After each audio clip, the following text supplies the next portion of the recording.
You're watching TAG TV.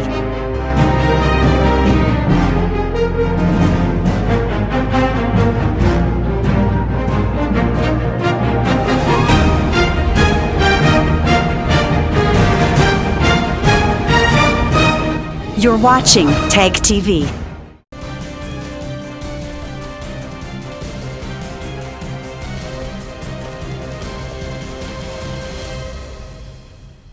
Hello and welcome to Newsweek South Asia, a program that talks about breeding of terrorism and its impact on South Asian nations. Let's begin with the headlines first. Hafiz Saeed arrested in Lahore. India calls it repetitive drama. Afghanistan battered with wave of violence. Peace talks wield no effect on Taliban terrorism. Pakistan encourages terrorists in Kashmir, reveals Indian annual report on security. And ISIS threats research in South Asia. A Bangladeshi ex-military officer assists terrorism. After being issued a pre-bail arrest by a Lahore court, 2611 mastermind Hafiz Saeed eventually got arrested in Lahore this week. India has referred to the arrest as another drama which Islamabad has been carrying out since 2001. Pakistan from a long time has been facing immense pressure to crack down on terrorist groups and entities. Hafiz Saeed's arrest is a result of this international pressure, as Pakistan's Prime Minister Imran Khan is set to visit the United States in the coming weeks. A report. In order to save its face from global embarrassment, Pakistan this time played a new game of deception by creating an offstage drama of arresting 2611 mastermind Hafiz Saeed after issuing a pre-arrest bail to him. The pre-arrest bail by an anti-terrorism court and then the drama of arresting Saeed is barely a subject of surprise because Pakistan from a very long time is known for initiating bogus counter-terrorism operations whose sole aim is to create an aura of mendacity around the world.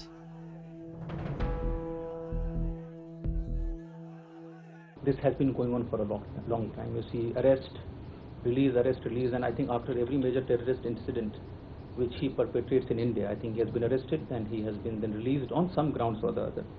And this drama, to my count, I think it has been more than 8 times since 2001.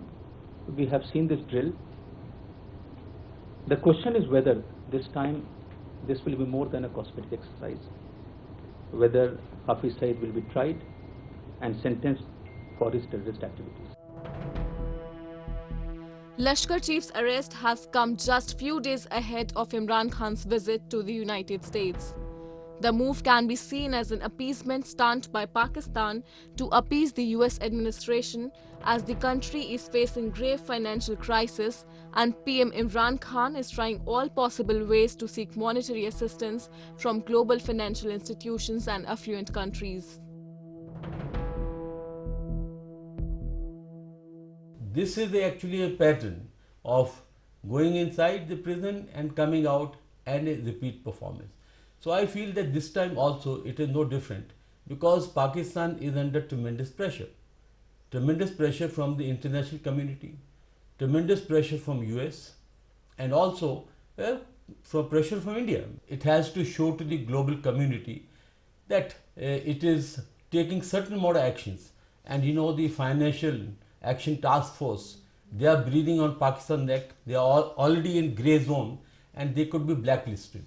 And now Mr. Imran Khan is going to US for a 3-day visit on 22nd, and he wants to show to US that they are moving forward, want to show to the international community that Pakistan is taking some actions. So I think this is just a very, very temporary measure. It's a repeat of what is happening. Under pressure from the international community, Pakistani authorities have launched investigations into matters of the Jamaat-ud-Dawa, Lashkar-e-Taiba and the Falah-e-Insaniyat Foundation regarding their holding and use of trust to raise funds for terrorism financing. But the investigations are merely an eyewash since no significant terror leaders have received any punishment for their heinous deeds.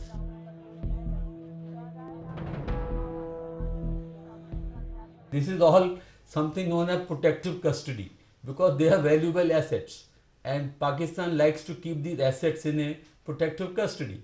So like Masood Azhar, they had relocated him, they get all the medical facilities, they get all the support, and therefore I think his stay behind the bars is going to be very, very temporary, and you'll see soon this guy will be out.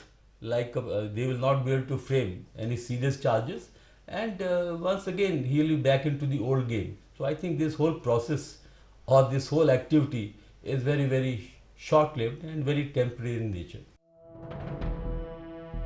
Hafiz Saeed, who introduced the Fidayeen cult in Kashmir, had the audacity to plead innocence in the Lahore High Court. It was a repeat of history where this terror mastermind has followed a script of denial to take recourse to the legal infirmities patronized by the biased interpretations of jurists in Pakistan. Hafiz Saeed has created chaos in South Asia, in which the new generation of terrorists not only hit other nations but target Pakistan as well. Pakistan was told by Senator Hillary Clinton that if you rear snakes in your own backyard, they are going to bite you. So some of the snakes, who are what Pakistan calls them as terrorists, are already biting them.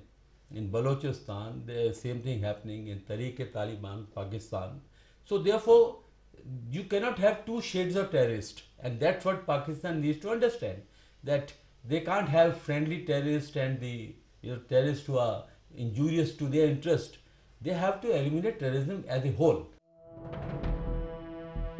Pakistan's ignorance towards counter-terrorism measures has cost a fortune to Kashmir Valley because it continues to suffer endless pain owing to the acts of violence ignited by Pakistan-based terror entities.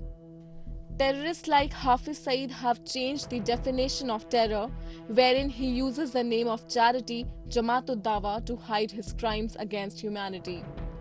Pakistan has a list of citizens who are UN-designated terrorists, but still they manage to lead a comfortable life in the country owing to its weak anti-terrorism laws.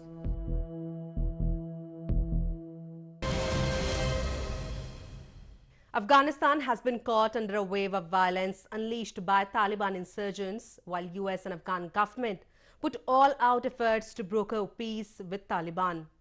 There has been a series of attacks in different parts of the country already ravaged by a devastating war. Recently, a landmine blast killed at least 11 pilgrims riding in a truck in the southern province of Kandahar. We have a report. At least 11 pilgrims, including 7 children, lost lives in a landmine attack perpetrated by Taliban terrorists in Kandahar province of southern Afghanistan. The blast also injured 34 others that mostly include women and children. د نن د حادثې په اړه به تاسو ته ووایم چې یو ټونس باډي والا ټونس موټر و چې دوی د اروزګان اوسیدونکي وو او راتله د شاغا زیارت ته چې پر لارې باندې د ځای پر ځای سوي مین سره دوی تصادم کړی و او چې په دې جمله کې 10 تنه زموږ زخمیان درلوده چې موږ ته شفخانې ته میرویس روغتون ته رسېدلي دي او 11 هم شهیدان وو چې د دې زخمیانو د جملې څخه اکثریت یې ماشومان وو چې په دې کې 22 ماشومان وو او 8 لویان وو. The victims were going on a pilgrimage to a shrine of Sufi Shah Aga, a companion and relative of Prophet Muhammad.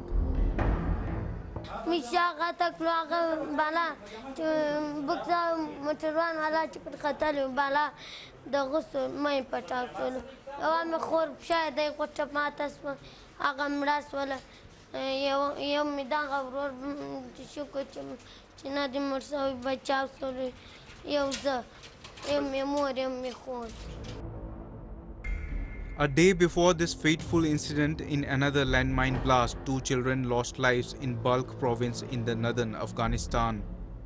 Years of conflict have left Afghanistan strewn with landmines laid by the Taliban terrorists who have been waging an armed offensive against the Afghan government and the innocent residents of the country. More recently, Taliban insurgents had forced a Swedish charity to close dozens of healthcare centers in the central Afghan province that has furthered the misery of civilians. Last year, at least 1,415 Afghan civilians were killed or injured by landmines and unexploded munitions. Children made up one-third of overall casualties and 80% of those from unexploded munitions, according to the United Nations Mine Action Service. Taliban is under the impression that if adequate offensive activities are carried out, then possibly they'll be able to subjugate the Afghanistan army and take over complete Afghanistan. So therefore, while peace talks are going on just to ensure that USA finally withdraws from there, all the Western experts who are there, who are advising Afghanistan army, including intelligence agencies such as CIA, etc., who are helping the Afghanistan government with technical intelligence, with supporting systems such as drones, such as helicopter gunships, such as other important weapons. If they get withdrawn, then capacity to fight of the Afghanistan army will reduce drastically. The war in Afghanistan has cost billions of US dollars and shattered countless families, particularly of Afghan troops and police officers, 45,000 of whom have been killed in the past 5 years of fighting alone.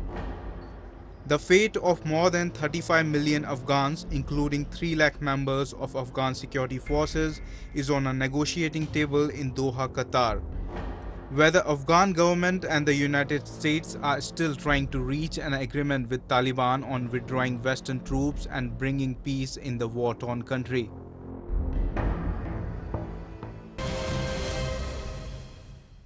Presenting its annual report in Parliament, Indian Defence Ministry revealed that Pakistan continues to encourage terrorists to infiltrate into India under the cover of massive cross-border firing in Jammu and Kashmir. The annual report further asserts that the Pulwama terror attack yet again proved that India remains a persistent target of Pakistan's state-sponsored cross-border terrorism policy, a report.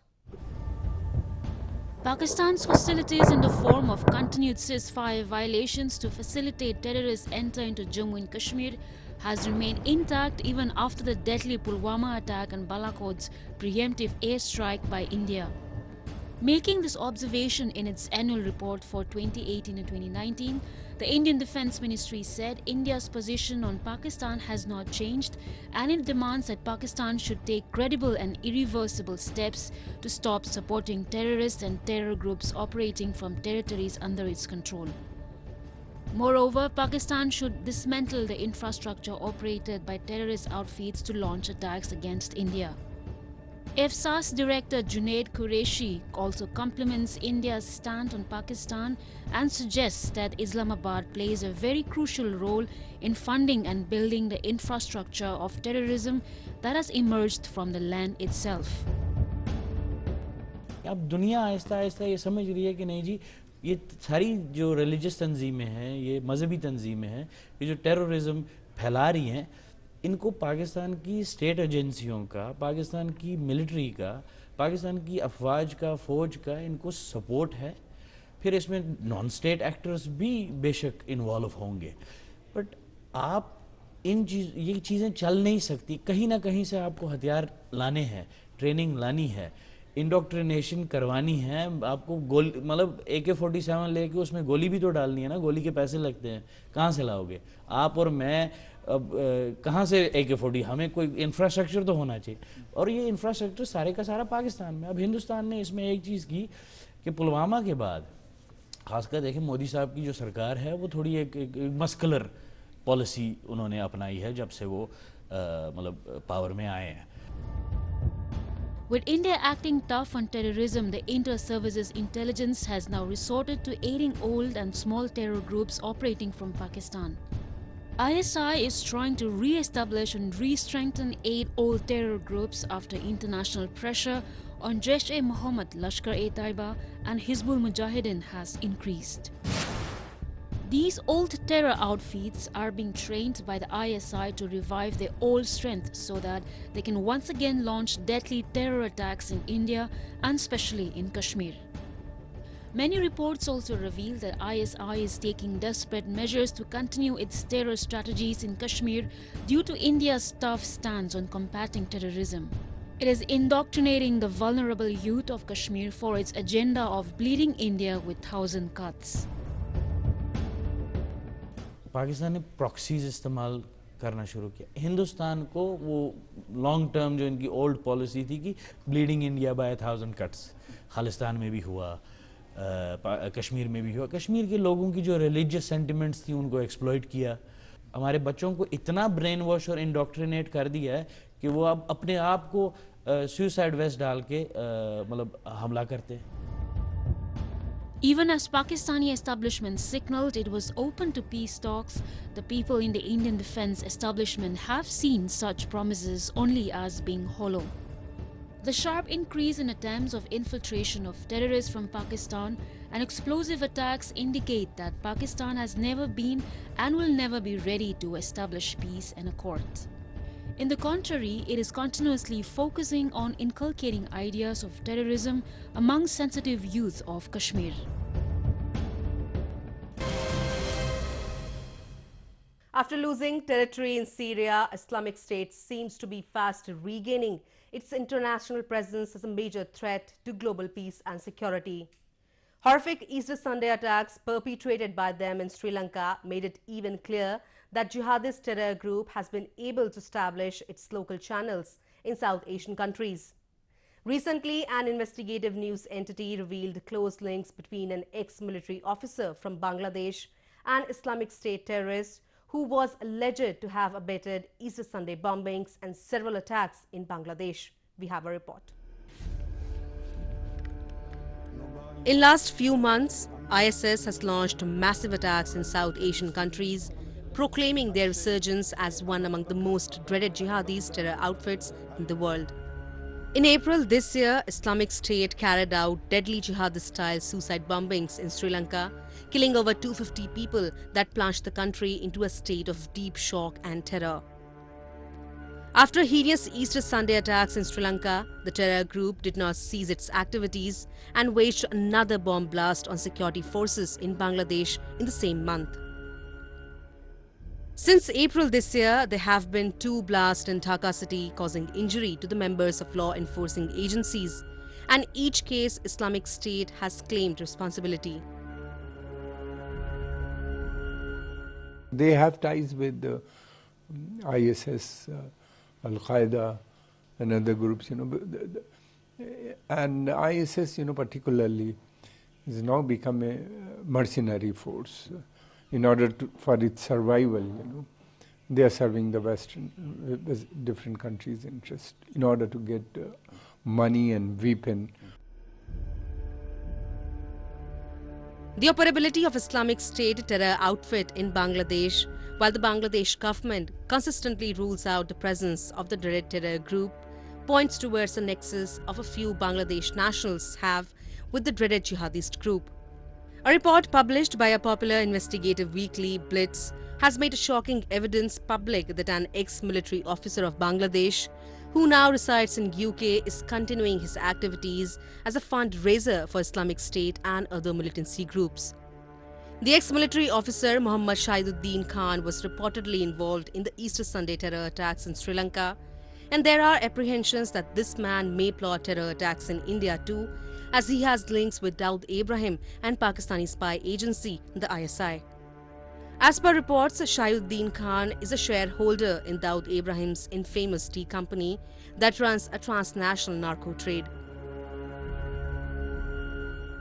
He is a retired army colonel who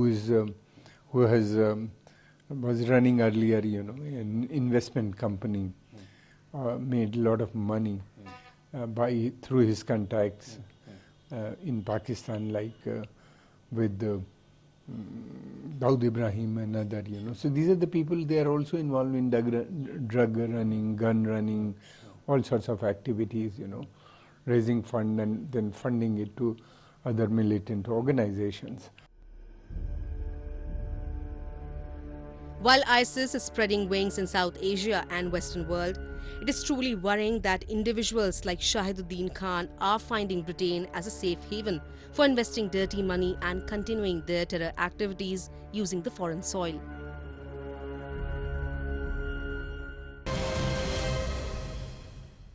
Even though Pakistan's numerous attempts at propagating anti-India sentiments in the West is failing miserably, Islamabad is still pumping in millions of dollars to revive the dead Khalistan movement in Punjab. Desperate in its efforts to ignite violence in India, Pakistan's ISI is recruiting Sikh pilgrims for pushing pro-Khalistan movement and supporting Referendum 2020 campaign in India. India has raised its concern on anti-India activities in Pakistan through a 23-page dossier submitted by Indian officials to Islamabad in a meeting this week. We bring you a report. Pakistan has been unrelenting in its support to the anti-India elements. It has not only been financing secessionist endeavors, but is also giving them access to its land to devise their sinister strategies. These planned vicious strategies are executed by Pakistan's Inter-Services Intelligence Agency, which is now working whole and soul on fueling anti-India activities through cross-border terrorism. A former politician and the chairman of All India Anti-Terrorist Fund, MS Bitta, ridiculed Pakistan's attempts of igniting Khalistan movement and said Punjab and Punjabis are never going to support Pakistan in its plans of dividing India through Punjab. Khalistan पहली बात तो ना बना था, ना बनेगा, ना बनने देंगे। पहली बात तो बस उसके गवाह हम हैं। शरीर के हिस्से दिए, हजारों लोग शहीद हुए, और अगर बनेगा तो गंदी हनेरी की तरह हमारी लाशों से निकल के चले जाएगा। In a recent meeting held between Indian and Pakistani officers at Atari Wagah border, New Delhi shared a detailed list of events between 2016 and 2019 that were orchestrated by Khalistani elements. India has said that the 4 annual Indian Sikh Jathas who visit important Gurudwaras in Pakistan every year under a bilateral protocol to visit religious shrines have been regularly subjected to anti-India propaganda during their visit against the spirit of the protocol. In the exhaustive 23-page dossier, Indian government listed out several concerns on the involvement of pro-Khalistan elements by Pakistan that can even affect the negotiations of Kartarpur corridor. After the dossier, Pakistan initiated the removal of pro-Khalistan leader Gopal Singh Chawla, but only to end up replacing him with Amir Singh, another Khalistani hardliner. अब पाकिस्तान ने उनको वहां से निकाल दिया है, पर एक और जो खालिस्तानी सपोर्टर हैं उनको ले लिया गया है। खालिस्तानी सपोर्टर एक बैकडोर रूट ढूंढ रहे हैं किसी तरह से पंजाब से लोगों का कनेक्ट करना। Indian Sikh pilgrims have remained at the target of Pakistan's ISI, and once again they are seeking to recruit vulnerable pilgrims for their purpose of refueling the idea of Referendum 2020 in Punjab. The incidents of Sikh pilgrims being recruited by Pakistani intelligence agencies for pushing the pro-Khalistan movement have become a matter of concern for the Indian security establishment. According to a senior Indian security official, ISI is supporting the Referendum 2020 campaign under the guise of Sikh pilgrimage. वो खालिस्तानी नहीं है वहाँ पे, वो सारे ISI के agent हैं। ISI के इशारों पे चलते हैं। Today, Pakistan finds itself a globally isolated region with a rapidly mounting pressure by the United States, which has accused it of housing and nurturing terrorists. Yet Pakistan continues to propagate anti-India sentiments and disrupt peace in the Asian region. And with that, we come to the end of this edition of Newsweek South Asia. We will be back next week with more news, views and analysis from the subcontinent.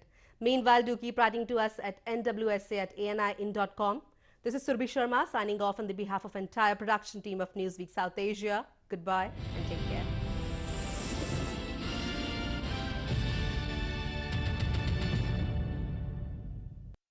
You're watching TAG TV.